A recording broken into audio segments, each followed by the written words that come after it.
Hey everybody, it's Black Friday. Let me make sure that I'm not muted, and I'm not. Let me make sure that we are going out to the stream, or the vertical stream. Okay, so everything's up and running, it looks like. Let me pull up a browser window. But obviously today's Black Friday, and we're going to talk about deals and buying advice and all sorts of fun stuff. So let me find my eCam again.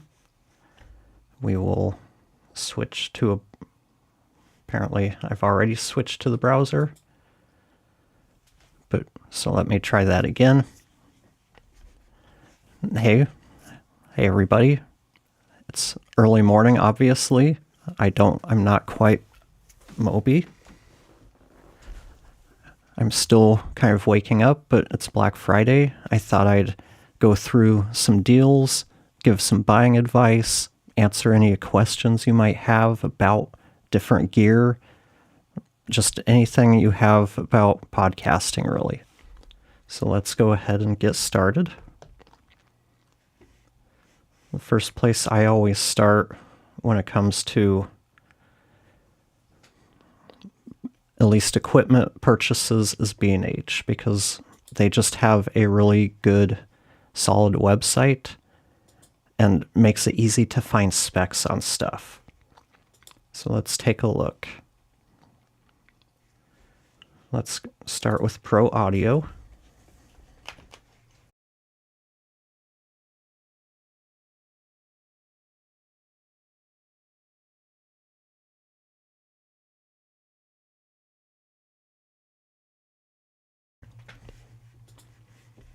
Okay, so Pro Audio, let's go to microphones.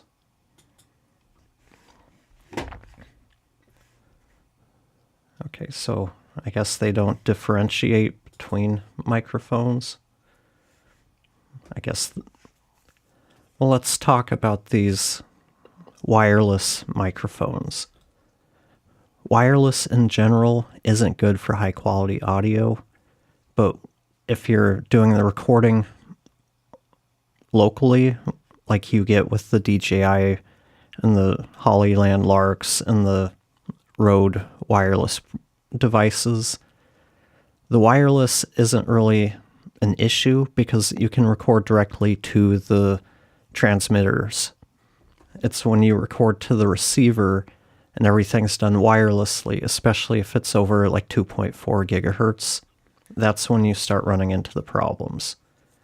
I just reviewed a Minnow PD200W, which is wireless as well as USB and XLR, and the quality of the wireless recordings was not good. But you're not going to deal with that with these. But let's start with dynamic microphones, since that is what we generally recommend to podcasters. Let's see. Trying to figure out the best way to sort these. Okay, so we've got Audio-Technica mics, Rode mics, Shure. So it looks like there's a lot of decent mics on sale right now. Sure, they never really have huge sales. Like the SM7B is $40 off. You've got the Rode PodMic.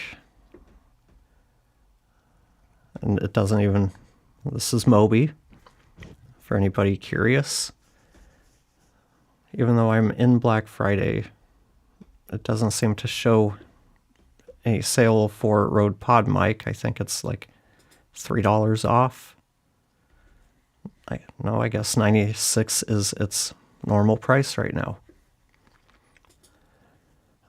But I don't know. Maybe it's just me, but I've never been a fan of the Rode PodMic. I haven't heard a recording where it sounds good. Or maybe that's not quite accurate. It doesn't sound as good as a lot of other mics that are used in podcasting, but that's my personal take on it.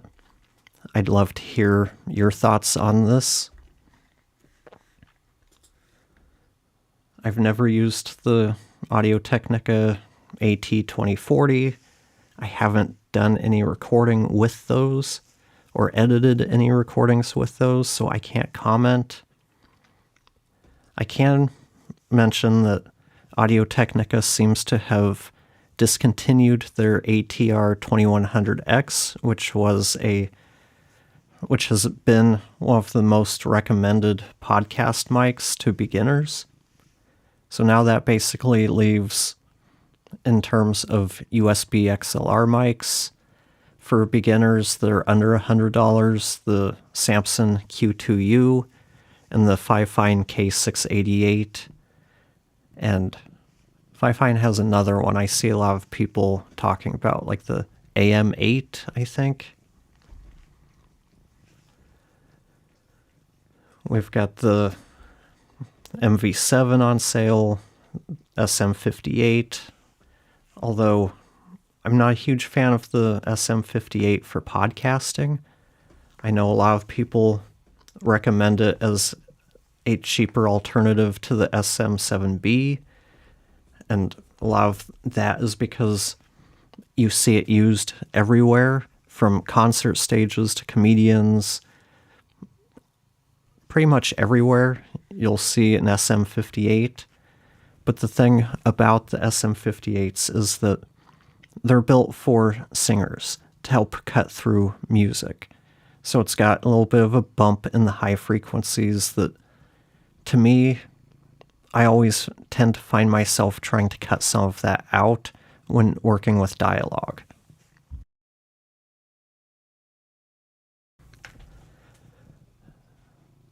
When it comes to like a handheld dynamic mic like that, I prefer the Sennheiser E835. I just find that it sounds better on most voices compared to the SM58. I have to do less EQ work to get it where I want it. We've got a red Rode PodMic. SM7DB is $50 off. We've got the MV7X, which is $179.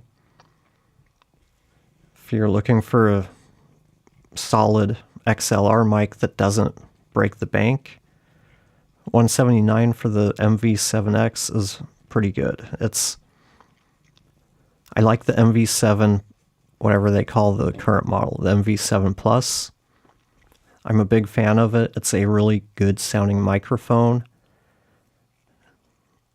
I think I probably prefer it a little bit to the SM7B because, again, I don't have to do much EQ work to get it to sound the way I want it to sound. The MV7 Plus, or the original MV7, I've used it on a ton of different podcasts. Tara has one, and it's just a very solid mic.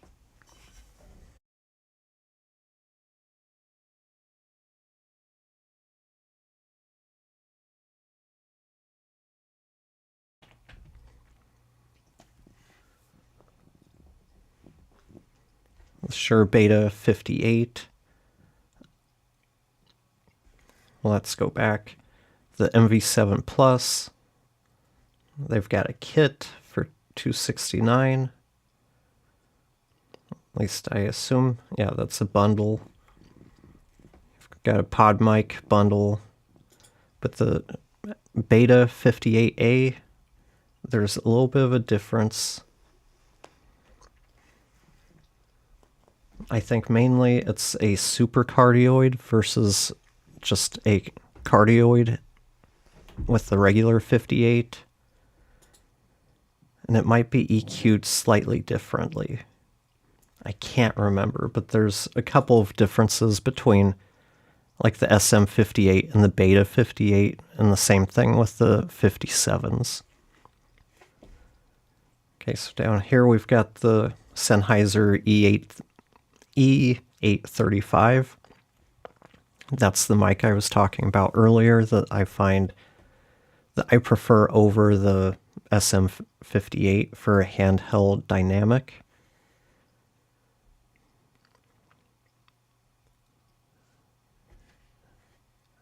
And now we're getting into a bunch of other mics.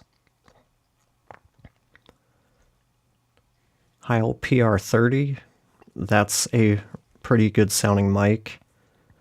I'd rank Heil up there with like their PR30 and PR40, up there with the SM7B and the Electro Voice RE20 in terms of just being really good quality broadcast mics. That's the way that I see it or hear it. And I know Heil doesn't get a bunch of, they don't get a bunch of feedback, or not feedback. They don't seem to get a lot of love in the podcasting space, but they are a solid brand. So if you're looking for, $199, that puts it in the same price range as the MV7X.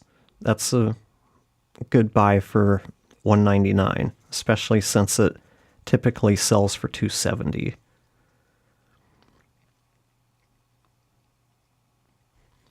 I've seen more and more people talk about the SE Electronics V7 as being a good mic for podcasting. I've never used it, haven't heard it, but yeah, that's another one to consider. Like I said, I've been seeing more and more people talking about that one recently. Not really sure why.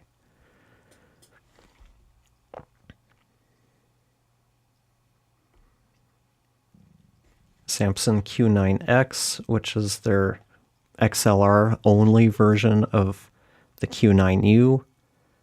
I have a Q9U. I used it twice. And then when I went to use it a third time, it was basically dead. I get a really weak signal out of the USB, and I get nothing out of the XLR.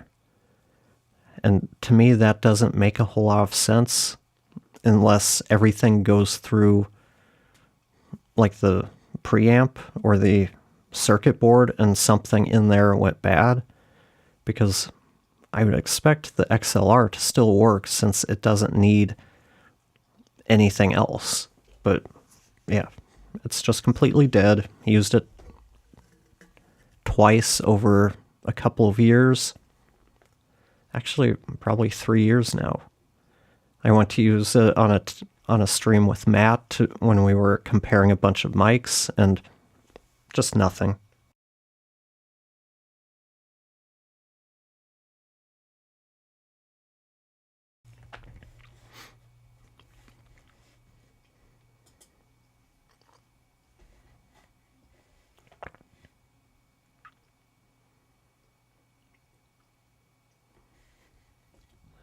Universal Audio SD1.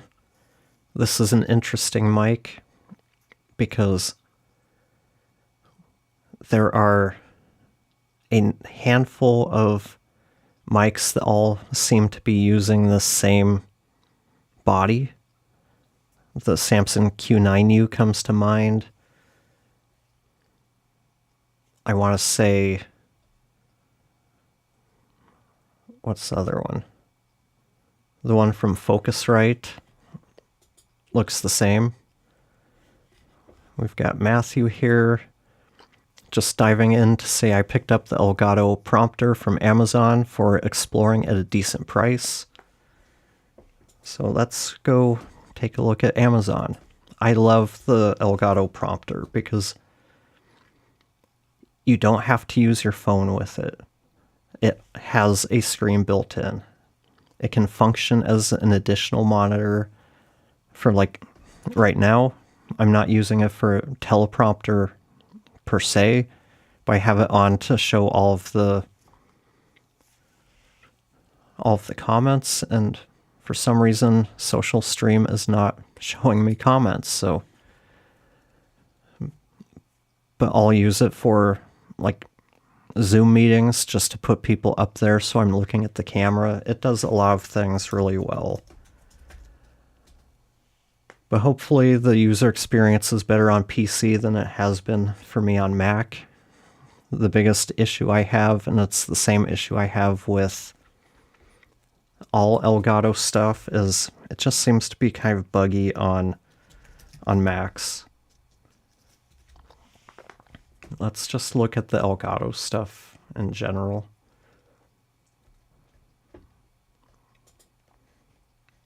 Let's go to the Elgato store and see what we've got.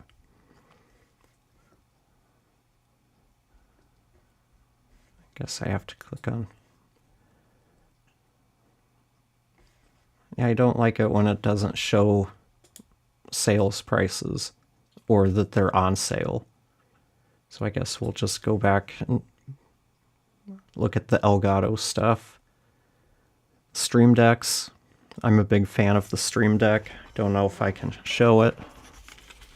I've got the Stream Deck Plus. That's what I use for most of my stuff, for controlling the live streams. I use it all the time when I edit. And use it for switching windows, for opening apps, for passwords. No, I'm not using it for passwords, but there's a lot of utility to it.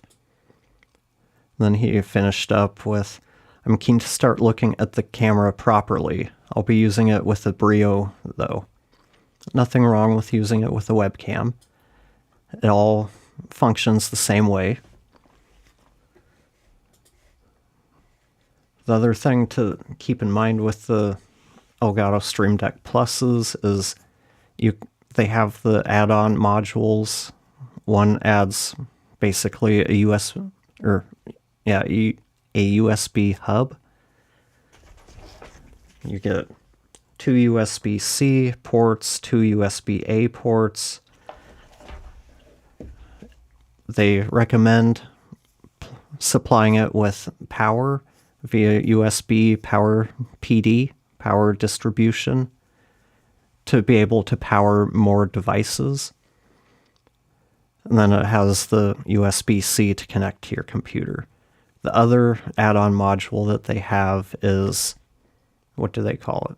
The XLR hub, XLR dock, one or the other. And it allows you to connect your, basically it's an audio interface that's built into the back of the Stream Deck Plus, or can be added onto the back of the XLR. See, it's early in the morning. I'm getting all of these things mixed up in my head.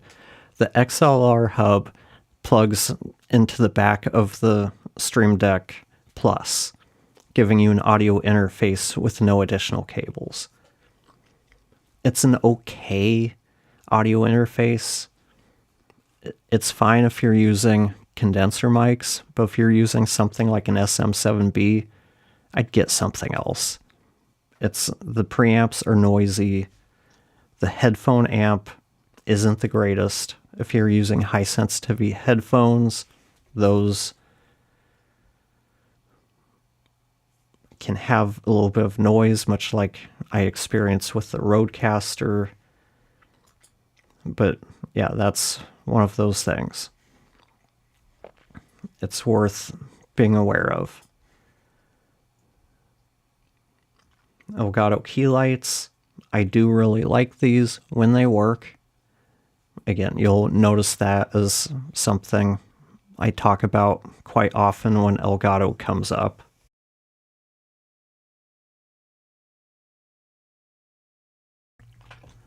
When the stuff works, it works, and it's great. With the key lights, they get disconnected from the what do we call it? They get disconnected from the network. So when you go to turn them on from the... Why am I drawing a blank?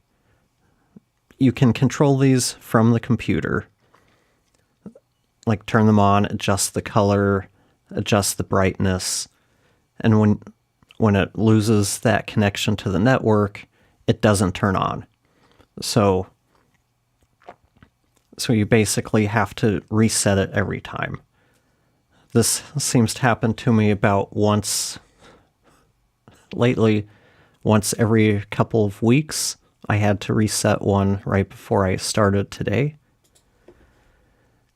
It's sort of the same thing with the Elgato Prompter. I find sometimes it doesn't start with the voice follow, and other times it just loses track of where you are, or it gets really slow, so I end up having to manually scroll. Got another comment from Matt. Oh, and also, I bought something that will hopefully resolve my issue with the monitor latency with the Rodecaster and allow me to use it as a mixer. Secret, though, might not work. I'm curious about that, because if you're getting latency through the Rodecaster, I'm curious what you can add that would eliminate that. So you'll have to tell me offline, not offline, because our only communications are online. But you'll have to let me know at some point what it is that you're trying and if it works or not. And he wants to emphasize the emphasis in my issue. I don't know if it's just your issue. I think I've heard a couple other people talk about that. For me, and I know we talked about this on one of the live streams, but it was never much of an issue once I found that last place where there was some processing turned on. Because whatever that was the key. Because after I did that, I was able to run EQ and de-essing. Can't remember if I was running the gate or not. But I know I was running at least 2 or 3 different effects on it, and I wasn't really noticing any major latency. But now, if I think about it, it might have been slight, but not enough to cause me any problems. I don't know. I'd have to dig it back out to verify. But back to the Elgato. The prompter, when it works, it's very nice. The other kind of frustration I have with it is the editor, to me, could be better. You can't really do much in the way of formatting text. I can't copy and paste from a text editor and keep all of the formatting. It doesn't keep bullet points. So if you're doing all of your writing, scripting, notes, bullet points within the editor, it's fine. But there's times where maybe I want a different font color to help something stick out, or I want something in italics or bolded. Stuff like that, you can't do. Okay, so the Elgato Prompter is $199, so that's $100 off. I wonder if the price went up, because I swear that's what I paid for it when they first came out, but maybe I'm remembering that wrong. Elgato's got their face cams on sale, or at least their Mark II. I don't know what the difference is. Oh, I guess they have a Mark II, which is not 4K, and then you've got the 4K version, which is not on sale.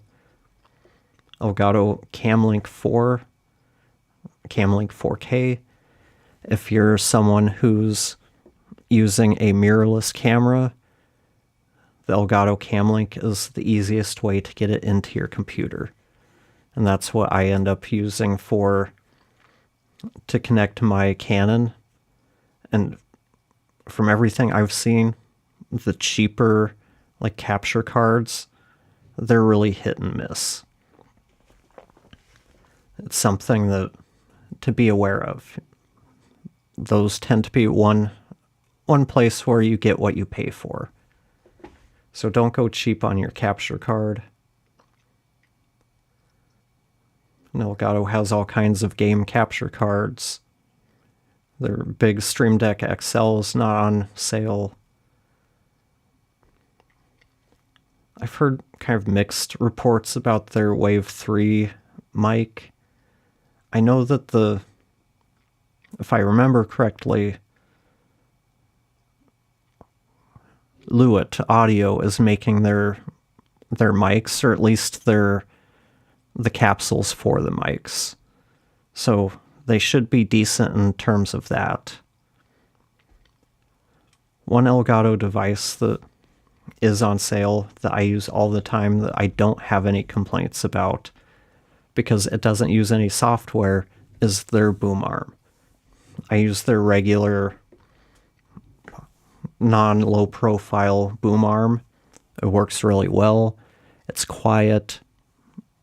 I don't hear any springs in it. It has wire ways to keep the cables nice and clean. It's a really well-designed boom arm.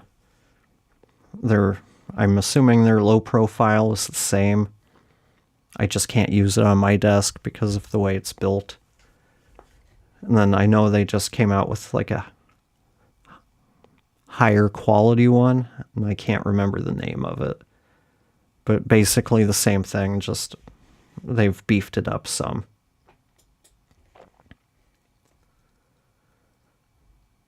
Never tried their desk stand.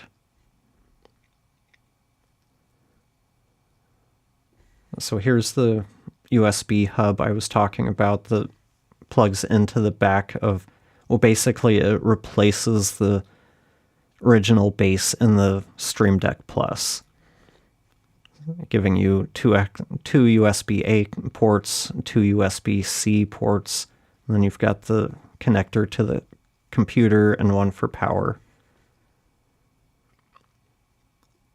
And here's the XLR dock. Like I said, unless you just want it integrated into your Stream Deck, it's just get a regular interface. If we're talking about interfaces, let's talk about this one. The Focusrite Vocasters. I know I've been talking about these quite a bit lately, but there really is no better buy in podcast audio interfaces than those right now. They come in 1- and 2-person variants, so it's not going to help you if you have a 3-person or 4-person in person. I need to find a better way of saying that, but podcasts with 3 or 4 people, Vocaster's not going to work. But for a 1- or 2-person show, it's perfect. It's built for podcasters. It has all of the features that you'd need for a podcast. You get auto gain, you have mute buttons, you have 2 headphone ports in the Vocaster 2, so you don't have to use a headphone splitter, but that's assuming you choose to use headphones for in-person. I know there's those people out there who say, you must always use headphones, even in person, so you can monitor yourself. I don't know. Maybe it's just me, but I can't monitor a whole lot or monitor very well with headphones. I do better when I can hear my voice. And a lot of the issues we're going to run into when we're recording are things we'll never hear. The only thing we'd really hear is clipping. Maybe if you move off mic or something like that, maybe you'll hear some of that. But really, for most people, it's not going to matter. So I don't understand why people insist on wearing headphones in person unless you have a remote guest. Then absolutely you need to use headphones.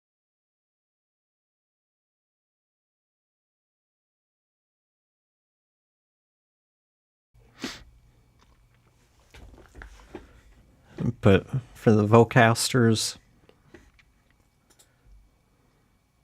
you've got $70 for the... I don't know why it shows the prices hidden, but $70 for the Vocaster 2 and $40 for the Vocaster 1. Like I said, you will not find a better audio interface for either of these prices. I just did a review of the Fifine one-channel USB audio interface. I think it's like $40, and it's 16-bit 44.1. Doesn't have any of the features really. That's just a very bare bones audio interface. So for like $20 more, you can get a Vocaster 2, or for the same price, you can get a Vocaster 1. If you're a podcaster looking for an audio interface for one or two people, grab a Vocaster before they're sold out, because I have a feeling when they sell these out, it's going to be discontinued. Because, and I know I've talked about this before, this one here I bought last year for Black Friday. Let's see. The manufacturer date on this is 6/2022. And I want to say these were released in June of 2022. So here we are 3 years later. If I bought this last year, they'd been out for 2.5 years, and they're still shipping out products or things that were made the first month of release. So I think Focusrite made a bunch of these, because if we think back to 2022 and really probably 2021 when they started developing this, podcasting was all the rage because of COVID shutdowns. Everybody was podcasting. Focusrite built an audio interface specifically for podcasters, and then it just kind of disappeared. I didn't really see anybody talking about it. I didn't see them doing any kind of marketing for it. So it just kind of disappeared. And it's sad because it's a much better interface for podcasters than the 2i2, but nobody ever recommends it. Until now, I've seen more people this year recommending it because they're $40 and $70 respectively. One other deal that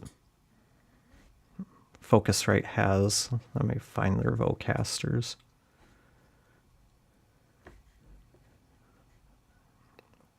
If you can find the Vocaster 2 Studio on sale, it's on sale for $99, and you get XLR cable, you get Focusrite headphones, and you get the Focusrite mic. This is the same mic I was talking about earlier with the universal audio. There's like 3 or 4 companies who are using those. I don't know if they're the same capsule, but they are definitely the same. They're being made in the same factory. But the Focusrite Vocaster 1, that's $50, and you get a different mic, but you get the headphones and the XLR cable. Okay, so Matthew's asking, do you think there's going to be a bunch of Focusrite mics releasing with inbuilt interfaces like the MV7 Plus?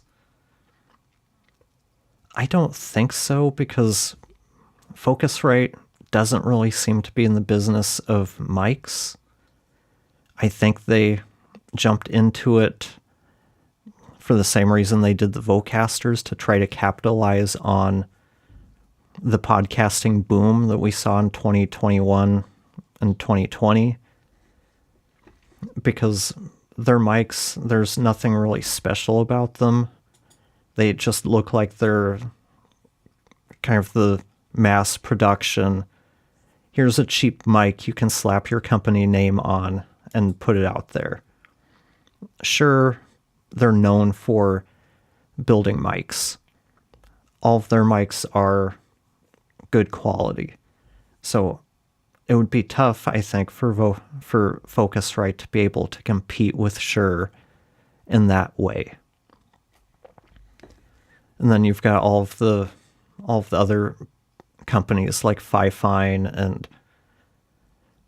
basically all of the other USB companies out there. So I think it would be a tough field for them to jump into. But especially since they're not doing well with the Vocasters, I can't see them really jumping into the podcasting space like that again.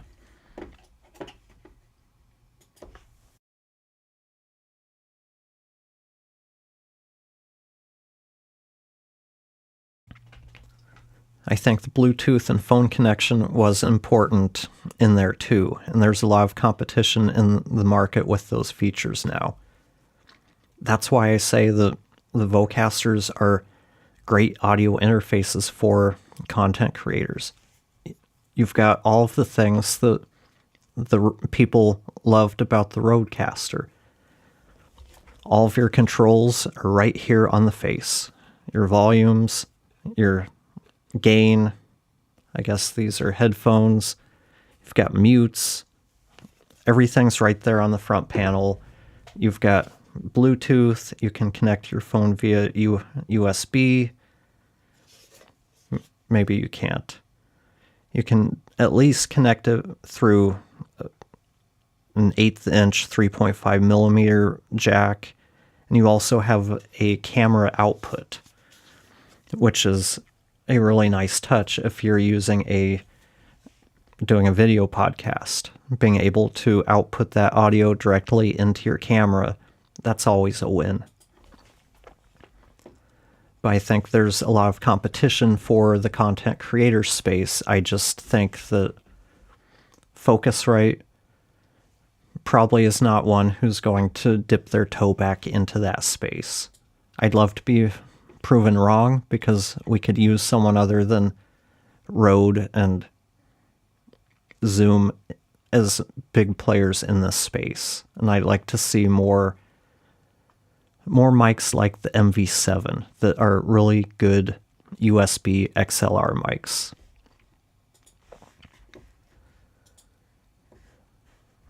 But yeah, if you can find the Focusrite Vocaster 2 and you need a mic, or you're trying to buy something for someone who is just getting started, or they've been using kind of a cheaper gaming mic, or even worse, they're using like the built-in mic on their laptop, the Focusrite Vocaster 1 and 2 Studios are good deals. Let's see if there's anybody who still has the Focusrite Studio 2.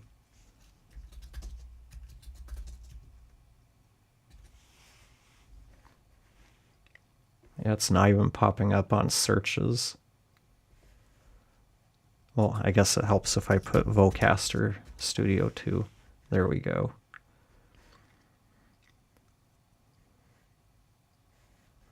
Guitar Center.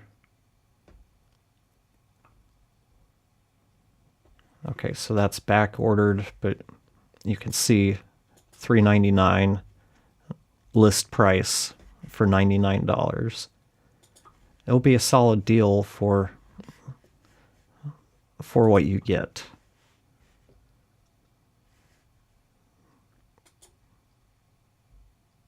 But yeah, the Studio 2 sold out in a couple of days, because I was actually looking at it from the perspective of just wanting to review the mic and headphones, thinking I could probably just give away the Vocaster or find some use for it.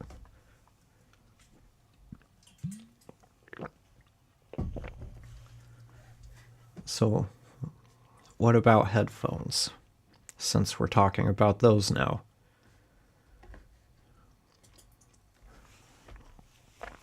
Let's just go back to B&H.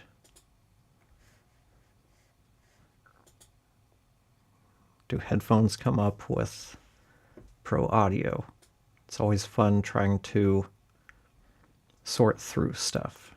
Here we go, headphones, Audio-Technica, for podcast editing. The best kind of bang for your buck that I've found have been the Audio-Technica ATH M50Xs. I used those for a couple of years before I got the Allo Audios. These are really solid headphones. This model has been discontinued. I think these were $399 when I got them. But those have become my editing headphones. Really, they've become my everyday headphones for everything except for Zoom calls. For those, I use I think you pronounce it III headphones. Let's take a look at those. Because what I like about them is they're eco-friendly, they're modular. Actually, let's just go to their website.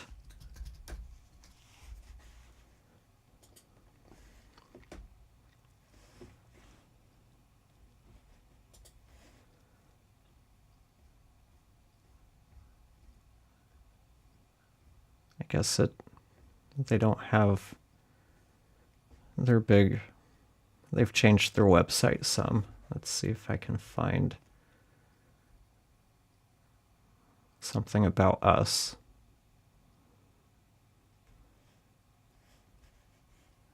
That's not what I'm looking for. But basically, they're really comfortable. They're not what I'd use for editing. They're not. None of them that I've seen come close to what I'd call flat for editing, but they are completely modular. Let's see. Let's just take a look at these.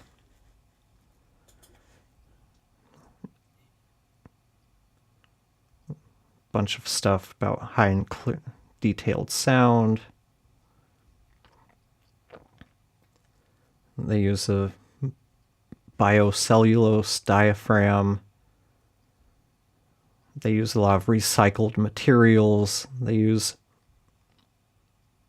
leatherette and different materials that are, like, we use recycled plastic, vegan leather, Alcantara for some of their covers, a biodiaphragm. But here's the cool thing. You can build your own because everything is replaceable. You can replace the speakers. You can change the headsets. You can change the covers. And each one of these can impact the sound. I never realized that the covers that they use can improve or change the sound quality, that they can change the amount of like isolation that you get. You can change the cables. So you can get one model, and if you don't like something or you want to play with it and tweak it, you can change everything on these. And they are super comfortable. And I think I got the Studio Wireless.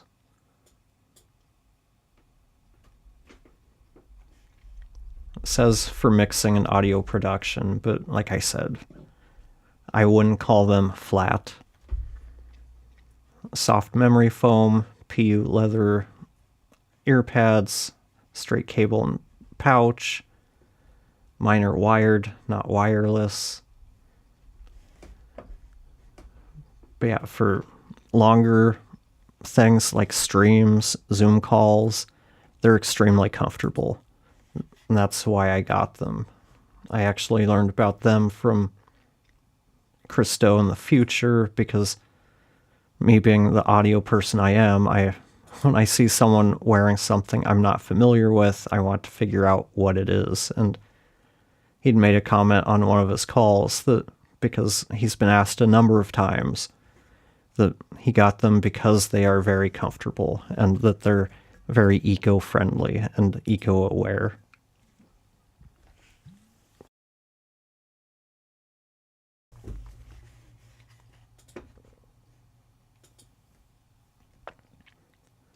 Let's go back. The Audio-Technicas, the ATH M50Xs are fairly flat. I feel like my mixes translated pretty well with those. I was able to do EQ work without needing to use what's that program that and plugin that flattens the EQ curve of headphones. I'm drawing a blank on it. Let's see if I can find it. I should know the name. I'm just drawing a blank on it. SonarWorks. I started using SonarWorks, but after a while with these, I found I didn't really need it. And something about the way Sonar works, I was getting some kind of phasing and resonances, and I was spending more time trying to fight that than actually using it to do work. DT770s, the Pro X's, I'm not sure how those are different from the regular 770s. I'm not a fan of the 770s. At least the pair that we have. I think we got the 80 ohm model. Either way, something about the mids, they're just too scooped for me. And Matthew, if you're still out there watching, I know you like them. That's one of those things we're probably always going to disagree on. I know there's a lot of people that do love them. I am not one of them. I would not be able to mix with those at all. I can't even listen to music with them. It just sounds artificial. But really, for editing, the thing that matters is something that you trust, getting headphones that you know well, so that you're not trying to compensate for the EQ curve of the headphones themselves. But if you're just podcasting, it does not matter. Go for the most comfortable closed back headphones you can find. You don't want open back headphones when you're recording because you get a lot more leakage. But then I say that as I use a lot of times my Allo audios on things where I'm recording and they're open back, but I also admittedly do not monitor nearly as loudly as it seems like a lot of people do. It is amazing how many times I'm editing recordings and you can hear the headphones in the mic, and they're using like a dynamic mic. So it just seems like a lot of people really blast their volume on calls. Matthew responding to my headphone comment, LOL, it's all good. How our brain adapts is what affects our listening. One day I'll move on to the next best thing. And that's the thing. For people like us, we're always kind of looking for that next best thing. It's in a lot of ways a frustration, but for me, it gives me, since I do so many reviews on YouTube, that's part of it. Because even though I've tried a bunch of things, I do tend to always go back to the things I started with. Like, I can't see myself moving away from the Allo audios. Something would have to really blow me away to really get me to move from those. I've tried using the Rodecaster and the Mackie DLZ, going back to using the Apollo and software. I can't say I'm missing using the Rodecaster. I can't say it. I'm not. It was a very frustrating thing to use. Not to use, but to set up. Having to dive into that menu system. I'll take the Mackie DLZ any day when it comes to setting stuff up and making adjustments. Ideally, once everything's set up, you shouldn't have to dive into the menus very often, but with the Rode, it seemed like I had to do that more often than I wanted. A lot of people I mentioned tinnitus to regarding headphone bleed, they've surrendered to it.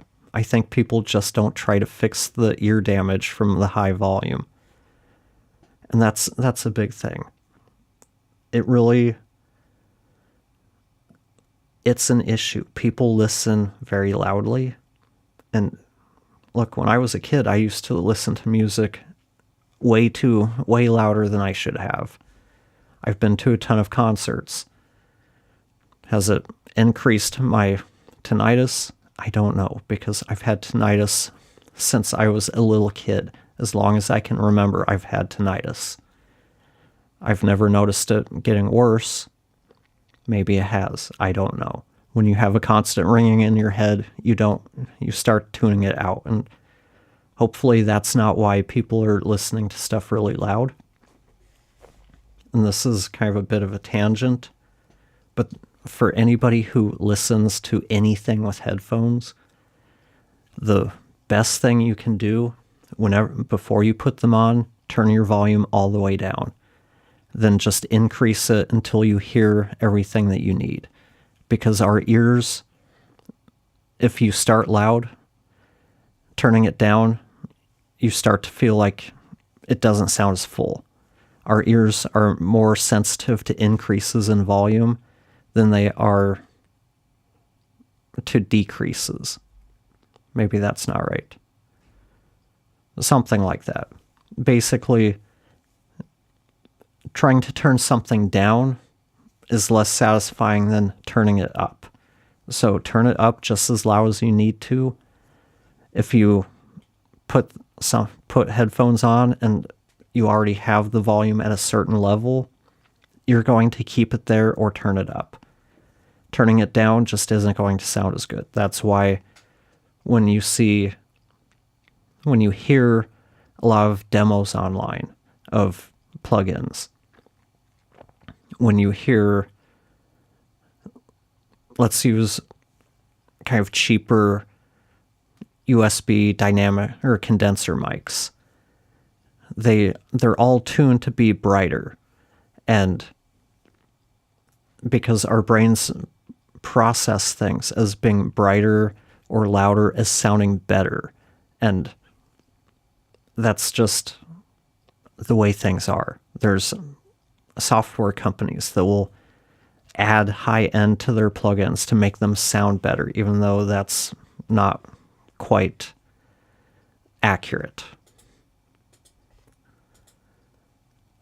Then Matt, no, that's right. The relative decibel change is more noticeable. We don't notice after several adaptations that's objectively loud.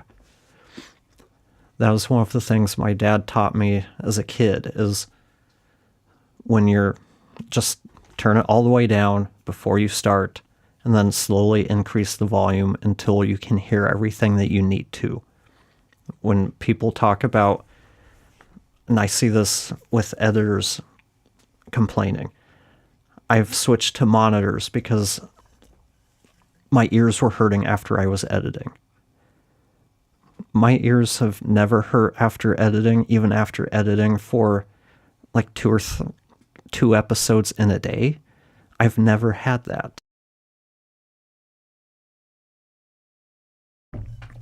If your ears are hurting after listening to music, editing, whatever it is you're doing, you're listening too loudly. I've never understood how people can edit unless I'm listening for different things using monitors. Because for me to hear those small little clicks from a bad cut, I'd have to have my monitors turned up pretty loudly. I can monitor much quieter using headphones and be able to edit.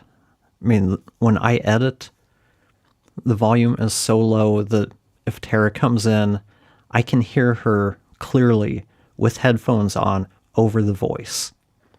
So that's the level I edit at. I'm not even sure how we got onto this tangent, but well, I guess talking about headphones. But let's see. Sony MDR-7506s. I see a lot of people recommend these. I don't get them. They're not bad headphones, but they're on-ear headphones. So they're not really good for recording. They're not really good for editing. I find them just kind of plastic feeling. They feel like cheap headphones. Not like the super cheap $30 headphones, but they don't feel like they're quality. Like you put on a set of Beyerdynamics or Audio Technicas or the Allos that I have. They just feel better. The Sony's just, they feel cheap to me. But I think part of it is it's like the Blue Yeti Focusrite 2i2. They become, I mean, even like the SM7B.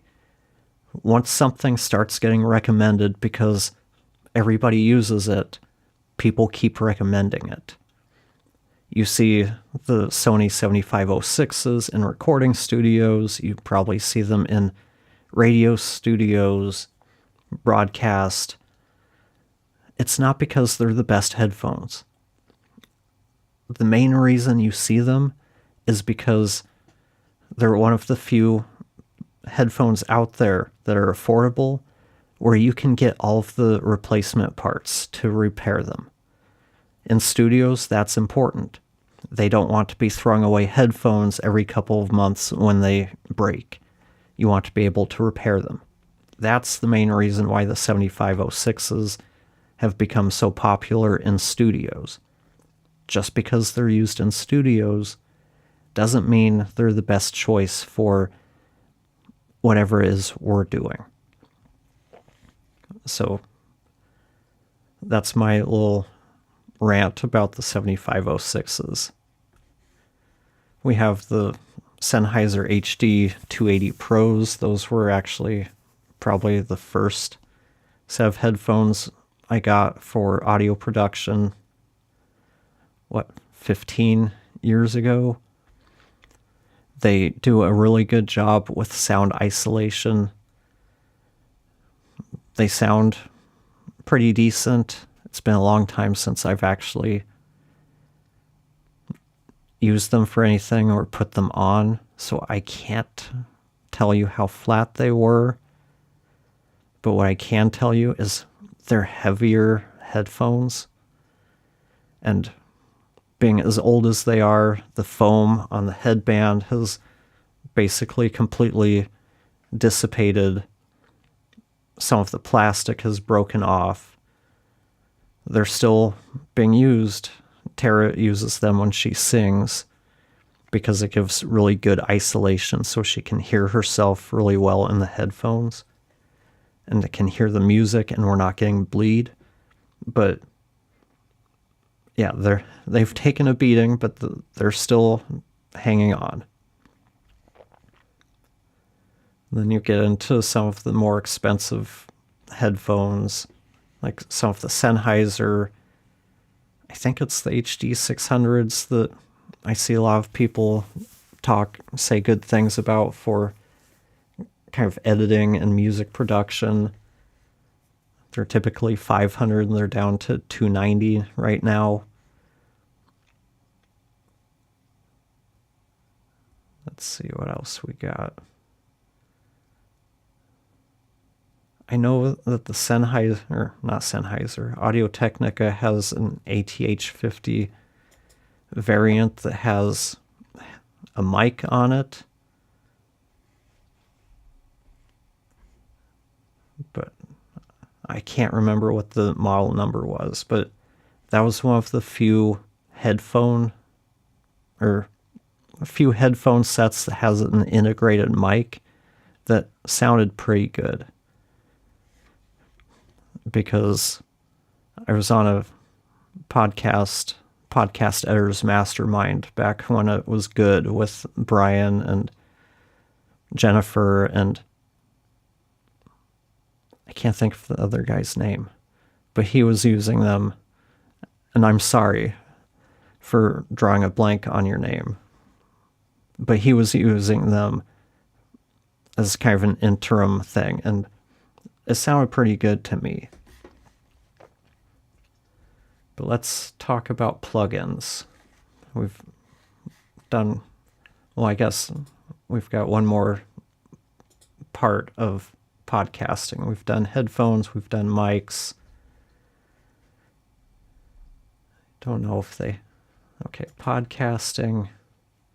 Let's see what we got here. Podcast mixers. Are the Rodecasters, Rode isn't even having a sale, which is interesting. Zoom P4 Next.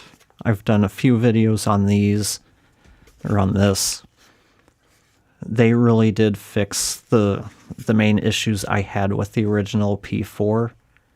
So if you're looking for something budget friendly that will allow you to record up to 4 people, the Zoom P4 Next is that. It's going to work with video a lot better. There's not really any big things you need to be aware of. It's going to get the job done. The preamps are fine. They've got enough power for an SM7B. Again, the Vocasters are just absolute steals. But I find it interesting Rode isn't doing any deals on their Rodecasters unless, because of tariffs, they don't have enough margin to do that anymore. How much is it's the same thing with the Mackies.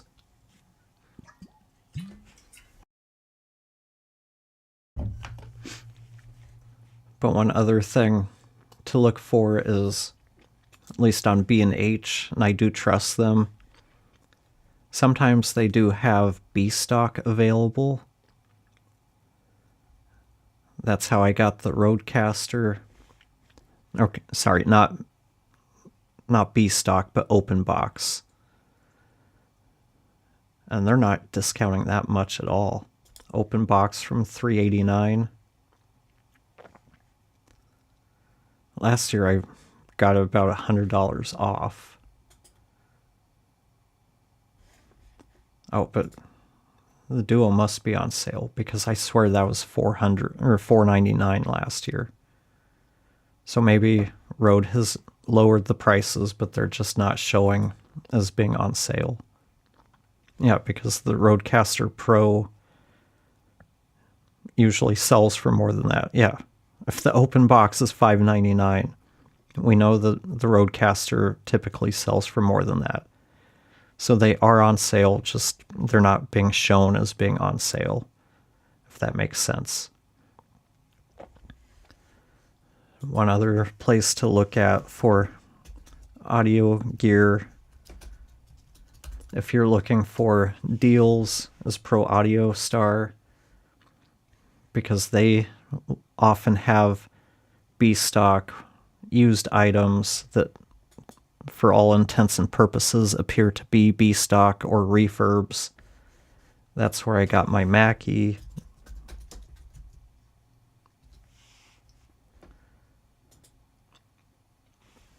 So you can get an open box Mackie DLZ for $519 instead of $799. Or you can get the DLZ Creator XS for $379 instead of $499. And these are their typical everyday prices. They have a bunch of Lewitt mics.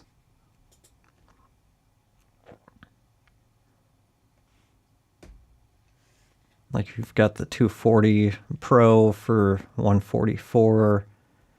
You can get open box of their interfaces. Looks like they've got everything on sale right now.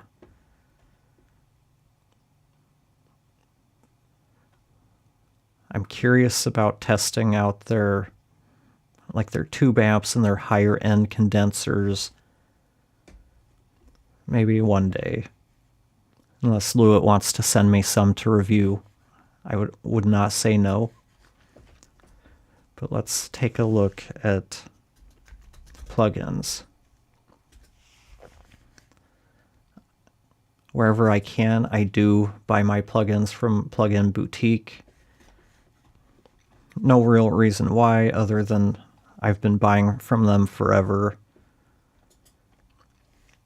So what shows up on here. I mean, if you're doing music, I love UHE synths. FabFilter, all of their plugins are 25% off. UAD, build your own bundle. $99. It doesn't.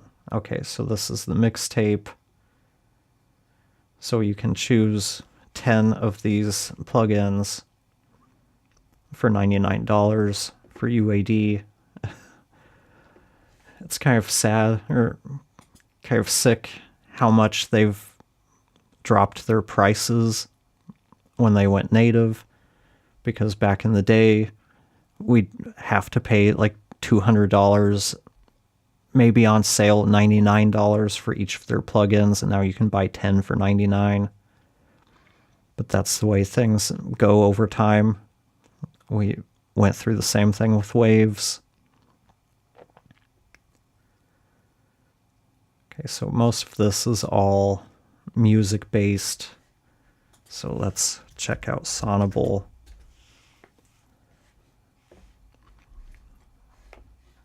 For anybody who's new to my streams, I love Sonable plugins. They're smart plugins specifically.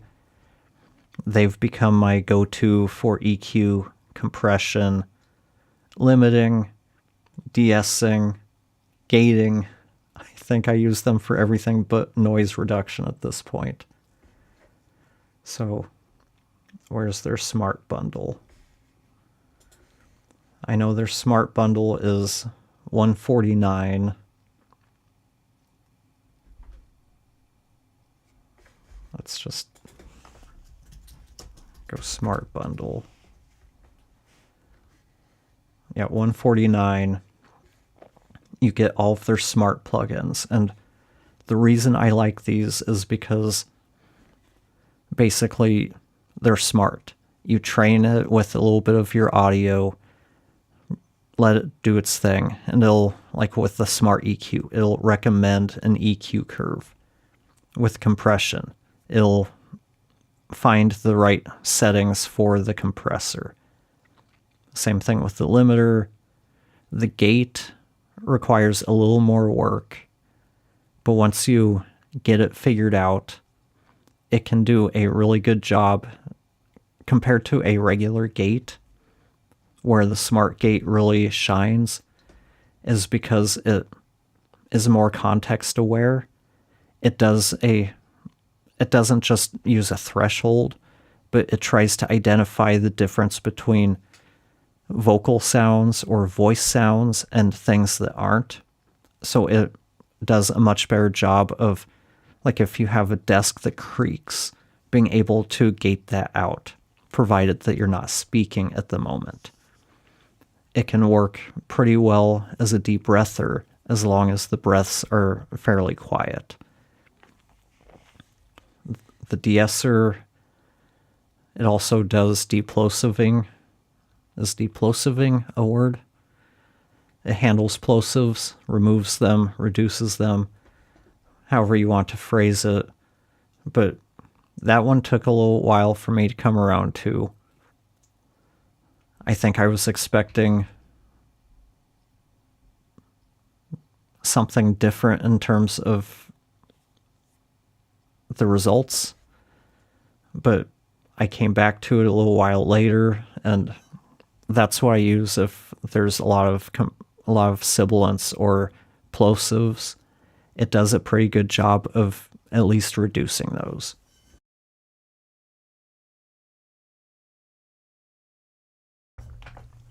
But with the Sonable Smart Bundle, you're getting, is there a list?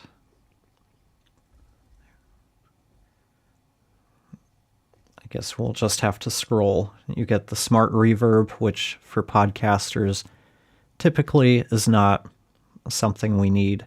Smart Gate, plugin automatically detects the presence of a chosen target source and allows to focus on this source when gating.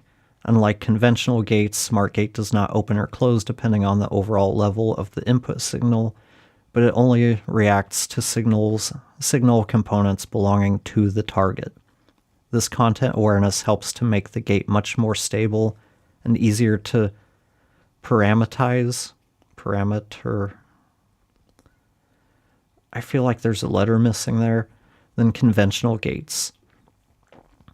So this is one place where the gate is actually smart. It's the first gate I've seen that isn't like every other gate, which anyone who's tried using a gate for voice or dialogue specifically knows that it can take time to set up a gate really well.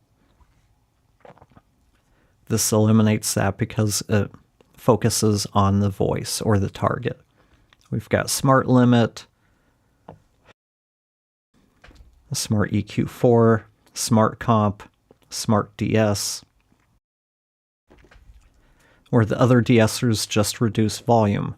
Smart DS goes far deeper and creates a more natural, better balanced sound by harnessing blah blah blah. Smart DS identifies the exact start and end points of phonemes without the need to set a threshold. And thanks to the ability to process the entire phoneme using, I don't know why I want to say phoneme, however you say that, using spectral processing. You'll never want to go back to your old de-esser. It's sort of like with the gate, they've done something, taken a new approach to de-essing and removing plosives. So for $149, that's a really good deal. Let's see who else. FabFilter, everything of theirs is 25% off. They don't sell it here, but Accentize, they've become my go-to for all client work when it comes to noise and reverb reduction. This is the first time I recall seeing it on sale at all. Let's just go to the buy page. So DX Revive Pro is about $75 off. What I like about DX Revive Pro is it's simple to use. You have one knob, but you also get, with DX Revive Pro specifically, you get, I think, 5 or 6 different algorithms that you get to use. And sometimes one doesn't work, but another one works really well. And what makes this one a little bit different is it does more than just noise and reverb reduction. You get kind of some spectral repair. Not quite sure if that's quite right. But it can help kind of restore missing frequencies So anybody who's using AirPods, maybe they're using a laptop mic, maybe they're using a gaming mic, something with a reduced frequency range. It can help make it sound a little more full frequency. Talking about noise and reverb reduction, let's see if Cedar Audio has any deals going on. Because if you just need something that does noise and reverb reduction because maybe you're just working on your own stuff, or with people who are in a studio and you don't have to deal with low quality equipment, this is a good choice. Where is it?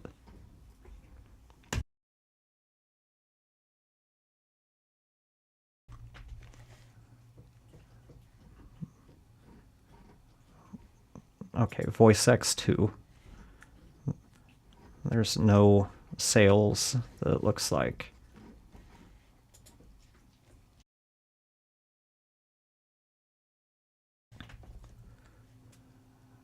Where's Voice X?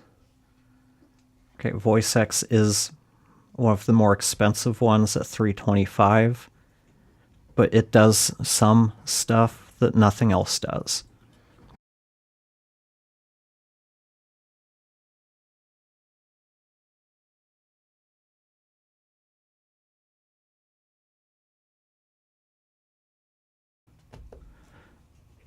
Sorry about that. Moby was licking a cable and that sound just goes right through me and I could not focus. But what I was saying about Voice X is that it does some things that no other noise and reverb reduction tool that I've tried does. Namely, it does a pretty good job on the few times I've used it on like a mic rustle from somebody using something like corded earbuds, kind of the cable rustling against their clothing or their hair. It did that pretty well, and I hadn't found anything else that handles that. Let's see what else. We've talked about podcast mixers, we've done mics, headphones. We've taken some of your comments.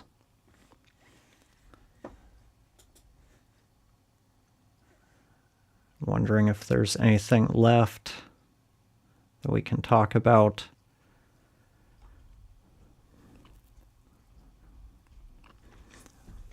A couple of other things, kind of more specific stuff that I've been testing this year. Let me find my window again. If you're working in a treated studio,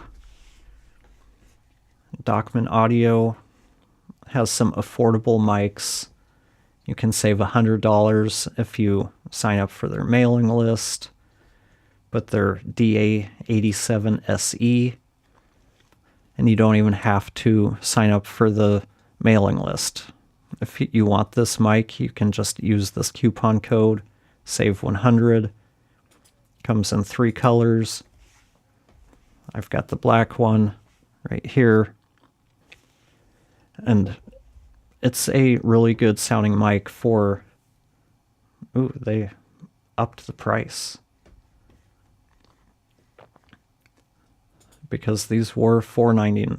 Oh, I guess it's just the color. So cream and black are $4.99. The gold one is $5.99. But for $3.99, this is a really good sounding UA87 voiced mic.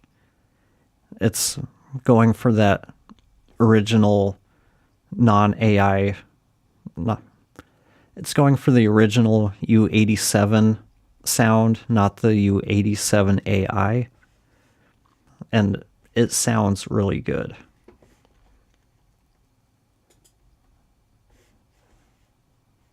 At some point, I might try some of their other mics. I'd like to try their tube mic, but sometimes I just don't have the patience to deal with the tube, having to turn it on, let it warm up. So I don't know if I'll ever try a tube mic, but in theory, I like the idea of it.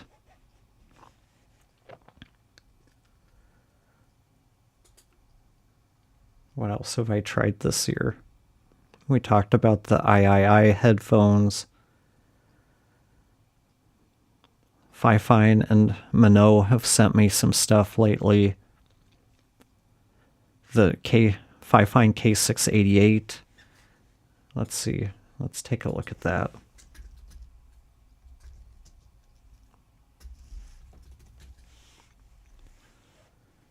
That's on sale for $64, or that's for a kit. For the mic itself, don't get the kit. That's just a cheap, very cheap boom arm. But for $51, that's a really good sounding mic. I like the sound quality of it. The only issues I have are kind of not issues, just concerns about the build quality. It is very light, and the housing is plastic. Doesn't really have a premium feel to it. How long it lasts is anyone's guess. I haven't had issues firsthand with any Fifine devices, but I had one client who was using a Fifine condenser mic. It looked like a Blue Yeti. And like over the course of a year we were working together, well, I guess she wasn't using it for a year, but over the first couple of months, it started out fine. No problems, but after a couple of months, we'd get like 30 minutes into a recording, 45 minutes into the recording, and it would start to get really kind of distorted. There was something going on. And luckily, that was finally the motivation to get her to take the time to actually buy the mic that I'd recommended. The producer kept telling her, you need to get a different mic. We were finally able to get her to move over to an MV7.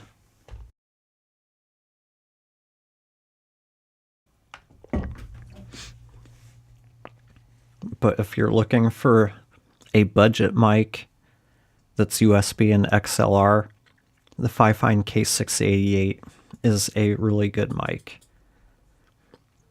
It compares very well to the SM7B. And I was kind of surprised by that. And I've got at least one video that I've got one video that compares it directly. And then I think I've got a couple of shorts. And I know there was a live stream Matthew and I did where we kind of demoed a bunch of gear.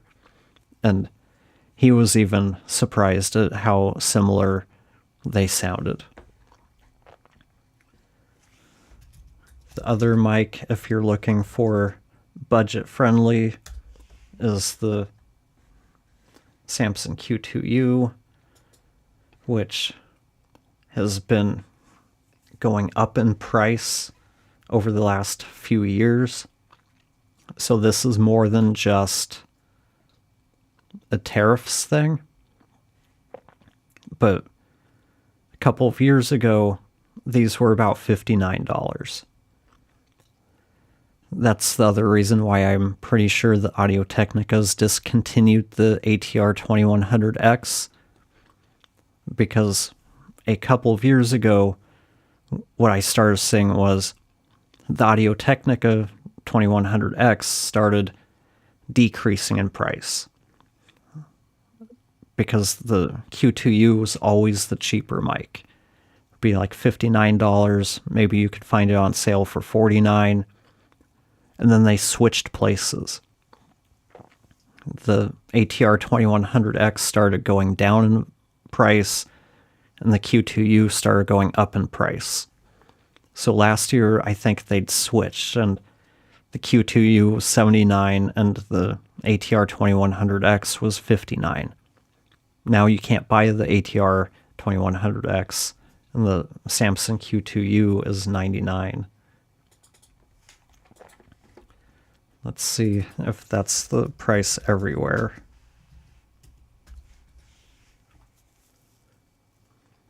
You can get it at Office Depot for $67.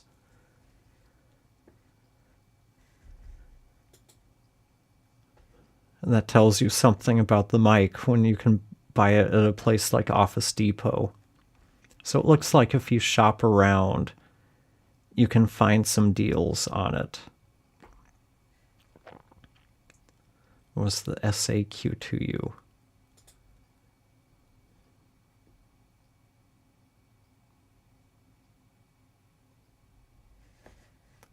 I hate pop-ups. It's like I just got to your site. I'm not ready to sign up for anything you have yet. And see, this is why I love B&H's site. Because it makes it clear everything that you get in the box. It tells you, gives you all of the specs. Okay, so this is the Q2U. Okay, it's used. That's why it's so cheap. That makes sense.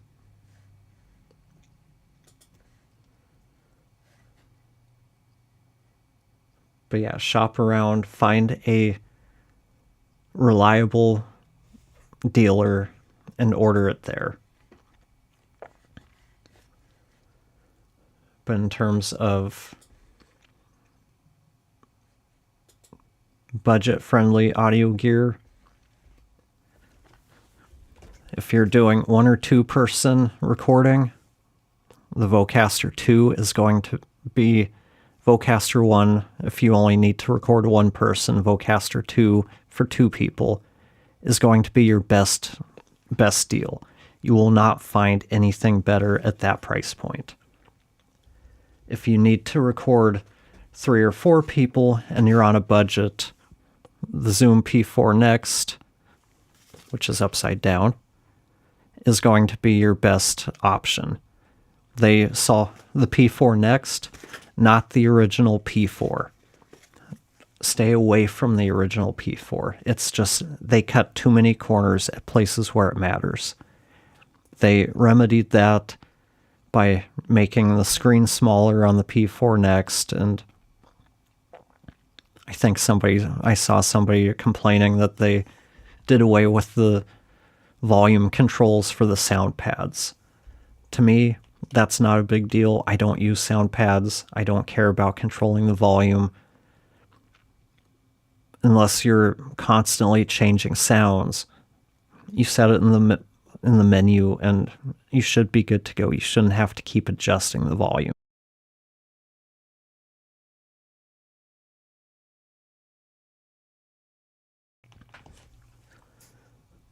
But if you're the place where I feel that the Rodecaster and the Mackie DLZs really shine, number 1 is for live streaming.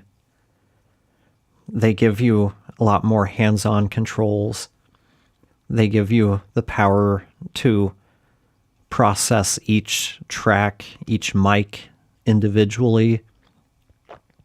You have control over the EQ settings, the compressor, whereas with the PodTrack P4, it's all on or off. You can turn on tone for all 4 tracks. You can turn it off, but that's all the control you have. You can't change the settings for tone. Same thing with the compressor. It's a global control. You can't adjust the compression settings. With the Rodecasters and the Mackie DLZs, that's where you get a lot more control. That's what you're paying for. From a personal perspective, I like the Mackie DLZ better, but the full-sized one, that does take up a lot of space. So be aware of that. If you only need 2 people, the DLZ, I would take the DLZ XS over the Rodecaster Duo any day. But if you're doing video and you're fine with 1080p, just go ahead and get the new Rodecaster Video S.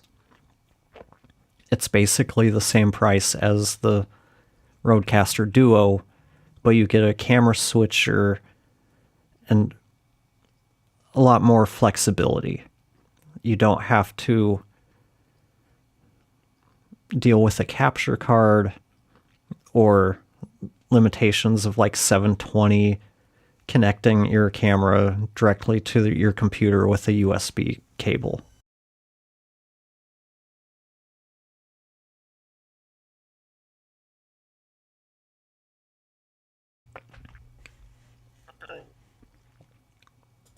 So that's my take on mixers versus, I mean, really, I look at the Zoom P4 Next as more of a recorder than a mixer. I wouldn't use the P4 as an audio interface, though you can use it like that. It doesn't have speaker outputs, so for some of you that might be a deal breaker, some of you it might not. But yeah, personally, 1 or 2 people, I would go with the Vocasters. If you're doing live streaming, go with a Rodecaster or Mackie DLZ. Same if you're recording 3 or 4 people and you have the budget. If you're on more of a fixed budget, you go with the P4 Next, which will give you a lot of what you get with the Rodecaster for a fraction of the price. Another thing to think about if you're doing a solo show or just recording remotely with people, really, I would skip all of this stuff and just go with a really good USB XLR mic, like the Shure MV7. 1 cable, that's all you need. It makes things a lot easier to set up, a lot easier to troubleshoot. You're not having to... If you're doing a solo show or remote interviews, you don't need an audio interface. An audio interface is not going to make you sound better. A Rodecaster is not going to make you sound better. I mean, I guess you could say that being able to EQ and compress is going to make you sound a little bit better, but unless you're live streaming, you can do all of that in post-production. So it's not helping you that much. Let's see. When it comes to headphones, if you're only recording podcasts, doing Zoom calls, guesting on podcasts, live streaming, stuff like that, just stick with a closed back headphone. Doesn't matter what it is. The only purpose is being able to hear yourself and the other person. I see people ask, what is the best headphone to use when recording podcasts? That's it. Closed back and whatever is comfortable for you to wear for a longer period of time. Comfort should be one of the most important things there. Audio quality is really kind of a secondary type thing because you're not using it for any critical judgment. You're not using it for mixing. There's not a whole lot that you need to consider there. If you're editing, flatter headphones do help, but you can edit on pretty much any headphone. The more colored it is, the more it has a less than flat EQ curve to it, the more you might struggle with stuff like EQ. Because you need to be able to trust what you're hearing. If you've ever edited a podcast and went and played it on your phone, played it on your computer, played it on your stereo, took it out to your car to play it, chances are you'll notice the sound's a little bit different on each place. Each speaker has its own EQ curve. That's just the way it is. Every speaker, every headphone is tuned a specific way. So that's why, and then you've got the whole part about EQ systems on cars or stereos, which we have no control over.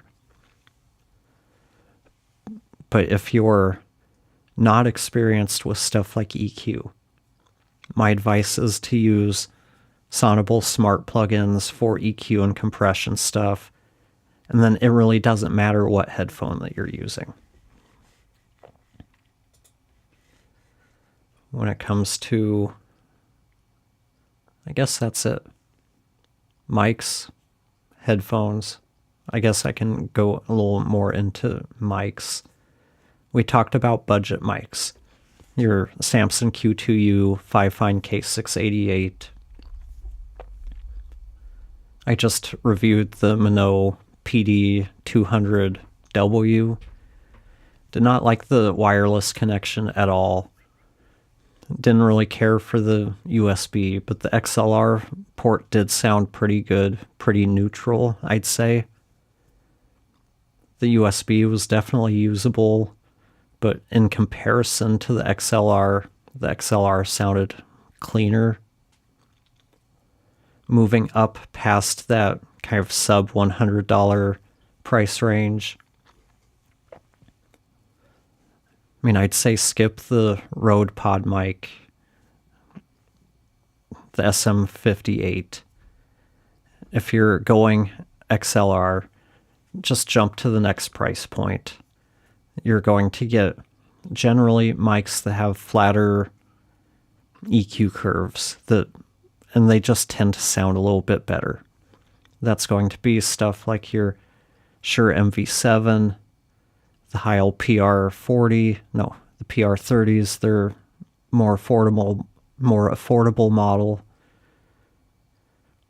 Electro Voice has the RE320, and then moving up to the next tier of stuff. And this is where I think the mid-tier is where you get the kind of, you start, how do I say that? With the budget tier, like under $100, you get really good bang for the buck. But they're generally not the best sounding mics. But I will say that the Q2U and K688 in particular are pretty good sounding mics in and of themselves. That middle tier is where you get better build quality. You get what I'd generally classify as just kind of better sounding mics. They sound more professional. But then and I'd say that's probably like the $200 to $300 range, maybe $150 to $300. Once you move past there, you start getting into the realm of the Heil PR40, the SM7B, Electro Voice RE20. Generally, you're not going to see or hear as much of an improvement in quality going up to that higher tier. Sort of like with audio interfaces and podcast mixers, when you're handling 1 or 2 tracks of dialogue, even 4 tracks of dialogue, where basically it's just one voice at a time, you're not going to hear really any difference between a Vocaster, a Focusrite 2i2, a Rodecaster, a Mackie, even like my Universal Audio X8. That's like a $2,500 audio interface. Once you render all of that down to MP3, no one is going to notice a difference. Even if, I mean, chances are most people wouldn't hear a difference in the raw recordings. So don't get stuck in this idea that expensive equipment makes you sound better. What makes you sound better is knowing how to use the equipment that you have. If you have a mic and you have it set really far away from you, this is probably 18 inches, you're not going to sound as good. Get that mic up close to your mouth. The further away the mic is from the mouth, you pick up more of the room around you relative to the voice. When you get that mic up close to you, you're capturing a higher ratio of your voice to the rest of the room and any other noises around. So that's probably the biggest thing you can do to improve quality without spending a dime. Just get that mic closer to you. If you're using like a cheap desktop stand that came with your mic, like with an ATR 2100 or Samson Q2U, or you're using a Blue Yeti, get that thing up closer, raise it up, stack it on books, boxes, whatever you can to get it close to your mouth. Dynamic mics, you generally want like 2 to 4 inches away, depending on how loud you are. If you're quiet like me, you need to definitely be right on top of that mic. Condenser mics, due to being more sensitive, can be a little further away, but you generally don't want them more than about 6 inches away. Again, with me having such a quiet voice, I need to be right on top of the mics. That's just me.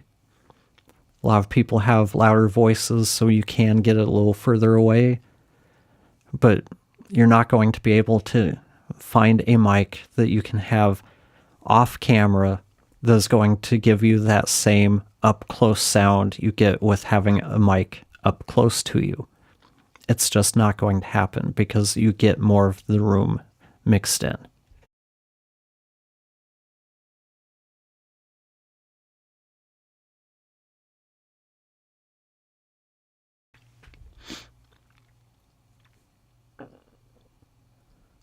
So yeah, that's kind of the bottom line. Don't think that really expensive gear will make your audio sound really expensive. I've worked with a number of shows that we just send out a USB mic. We coach the guests on how to position it. We clean it up, we mix it, and it sounds good. I've done a number of live streams using that $50 Fifine K688. I sound good with it. The biggest thing you can spend some money on that's going to have a huge impact on your sound is acoustic treatment. There's a lot of ways you can treat the acoustics in your room depending on your budget. There's all kinds of DIY plans for building acoustic panels like these. You just need some 2x4s, some fabric, and some rock wool. If that's outside of your skill set, then you can use moving blankets. Moving blankets are a pretty effective way of controlling acoustics that doesn't really break the bank. They're not going to be the most aesthetically pleasing method, but they're going to work pretty well. Foam, especially